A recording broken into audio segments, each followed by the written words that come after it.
8 വയസ്സുള്ള കുട്ടിയുടെ കൂടെ ത്രൂ ഔട്ട് ഒരു സിനിമ ചെയ്യുമ്പോൾ വേണ്ട ആവശ്യം വരാൻ സാധ്യതയുള്ള ഒരു പേഷ്യൻസ് ലെവൽ മനസ്സിൽ കണ്ടാണ് ഞാൻ പോയത്. പക്ഷേ തമറിൻ്റെ ട്രെയിനിങ് ആണോ ഇവൻ്റെ ഇൻബോൺ ടാലൻ്റ് ആണോ എന്ന് എനിക്കറിയില്ല. ഒരു വളരെ എക്സ്പീരിയൻസ്ഡ് ആയിട്ടുള്ള ഒരു ആക്ടർ ലൊക്കേഷനിൽ ബിഹേവ് ചെയ്യുന്നത് പോലെ ഒരു ഡയലോഗ് തെറ്റിക്കുകയോ ആവശ്യമില്ലാതെ ഒരു ഇറിറ്റേഷൻ തരികയോ ഏതെങ്കിലും ഒരു രീതിയിൽ ഒരു ഡിസ്റ്റർബൻസ് ആ ക്രൂവിന് ഉണ്ടാക്കുകയോ ഒന്നും. നമ്മളൊരു 8 വയസ്സുകാരൻ്റെ മെച്യൂരിറ്റിയുടെ മേളിലായിരുന്നു ലൊക്കേഷനിൽ ഉണ്ടായിരുന്ന ആ കുട്ടിയുടെ പെരുമാറ്റം. നൈറ്റ് സീക്വൻസ് തുടങ്ങിക്കഴിഞ്ഞ സമയത്തൊക്കെ നമുക്ക് കണ്ടിന്യൂസ് ആയിട്ട്, അത് 6 to 6 ആണ് കോൾ ഷീറ്റ്.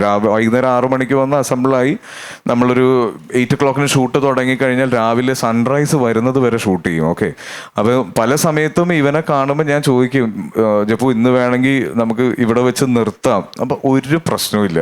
അത് കഴിഞ്ഞിട്ട് ഞാൻ പോയി കിടന്ന് ഉറങ്ങിക്കോളാം അങ്കിളെ എന്ന് പറയും. അപ്പോൾ ഒരു ഫുൾ നല്ല അത്രയും പാഷനേറ്റ് ആയിട്ടാണ് ആ സിനിമ ചെയ്തതും അതിൻ്റെ ഈ സിനിമയ്ക്ക് ഉണ്ടാകുന്ന എല്ലാ വിജയങ്ങളും അവൻ ഡിസേർവ് ചെയ്യുന്നതാണ്.